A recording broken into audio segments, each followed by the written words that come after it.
Good afternoon, Trader Tim here from eMiniMind.com doing a trade recap video for Thursday the 17th, 2020.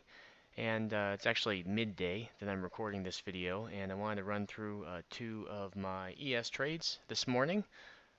Before I do that, I'll just give you an update on swing trade positions. I've got two currently on, two longs left. I've got Autodesk long and then the Home Depot long as well. Both of those are long from kind of back, this one above the high bar, and then Autodesk actually has two entries, one on the breakout up here around 283, and then the other also being a bounce or a break above the high of the low bar, just like the Home Depot trade on the at the end of October. So if we look at the SPY briefly, we can see we're nearing that negative 23% target, another new high put in today. If we look at the Dow, you can see that we're basically moving sideways along it. As we go into the end of the year, I typically don't carry positions over into the new year. It's kind of nice to start flat, um, but there is the potential for a pullback to the next 50% retracement long. So putting on some kind of a hedge or just kind of going flat into the new year is not a bad idea. But let's turn to the ES and run through a couple trades from today. This Thursday being the day after a Fed meeting is typically a little bit better than in weeks past. It's typically better than it was today, but there were two good trades nonetheless. So we opened on the gap up, had a little bit of continuation, and then we sold off. And it wasn't a hard sell-off. We just kind of drifted lower. You can see, red bar, green bar, red bar. When you have that kind of a pattern, sometimes it's very conducive for retracements. Today, it worked out pretty nicely, but not a huge sell-off.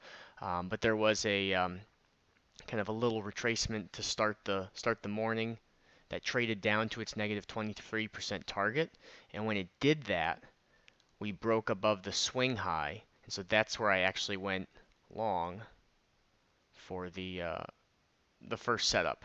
And I went long, lined up with the bottom of the first 30-minute range. There wasn't a low tick at lows, but being at the negative 23% target, even if just coming back up to the next 50% retracement, um, the opportunity for us to go to the top of the range, like to go from the bottom of the first 30-minute low to the top of the first 30-minute low, was enough for me to jump in on a long. So even though we came up to the next short, the breadth and the advanced decline line were not very strong or weak. We're pretty right in the middle.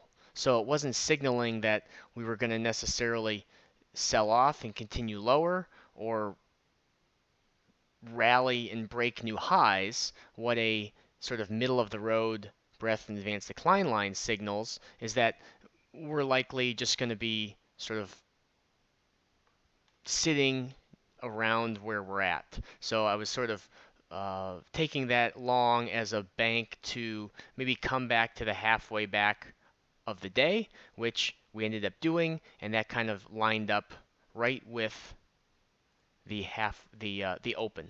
So if I drew the halfway back up for the day, you can see that 50% lines up right about with the open. So kind of just looking at an opportunity to maybe get, okay, so we've moved down for 45 minutes, and there's not really a strong breadth and advanced decline line signaling a continuation. So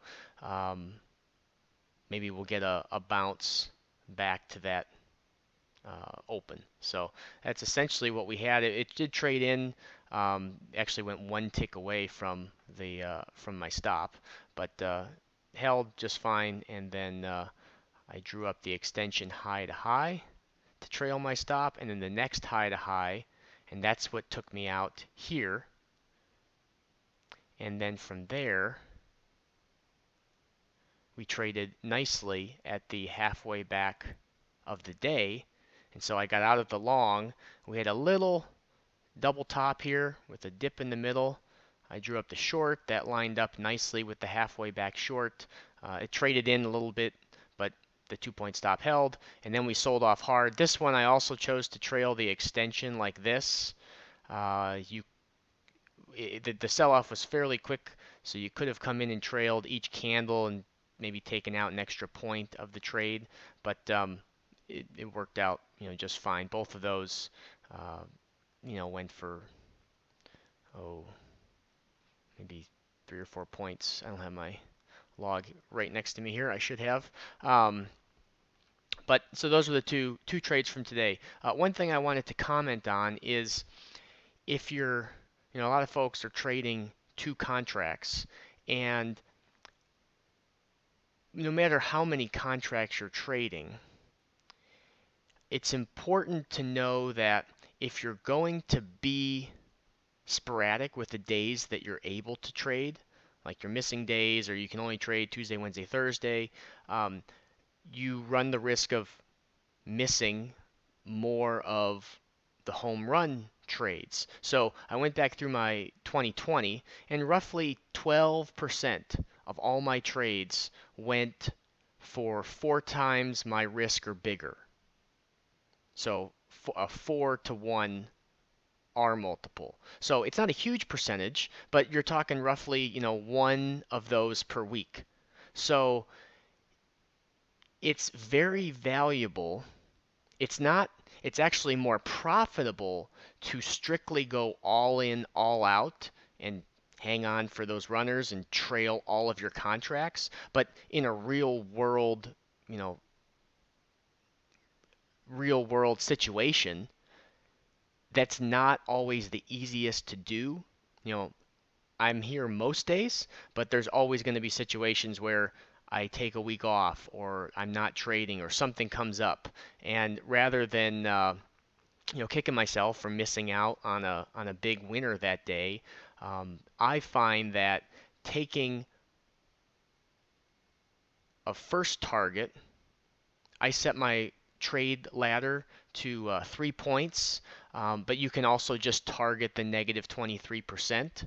Either one of those are fine. So like if you draw up a retracement like this, and if that distance is less than 3 points, we'll just leave your first target at 3 points. That's fine.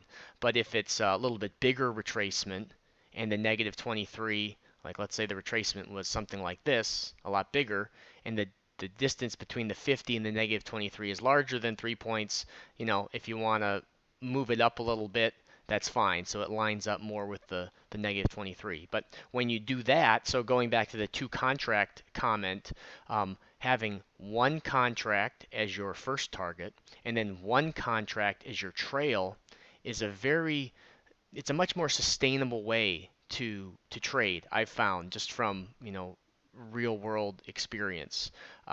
It's not quite as profitable as taking all in, all out, but when you account for, having a few off days, missing a week or 2 here and there, missing some occasional days, it can help smooth things out. And so as you go like to 3 contracts, you may want to just take 1 off at the first target and keep 2 for a runner. But what's important is it's always good to keep at least 1 contract as a runner. So if you are trading 3 contracts and you want to take the first 2 off at 3 points or thereabouts, at least keep 1 on for the runner. That does a lot. Well, it does a lot for your bottom line, but it also does a lot for the psychological aspect of, okay, the market's selling off hard and I'm a part of it. I didn't just get out of the whole position at the negative 23%, and then we win another 10 points, and I'm not in the trade. So just a couple little bit of kind of observations and things that we were talking about in the room on Tuesday. So I hope everyone has a great rest of your week. If you liked the video, give it a thumbs up, and if you have questions, drop them in the comments below. Thanks, and have a great weekend.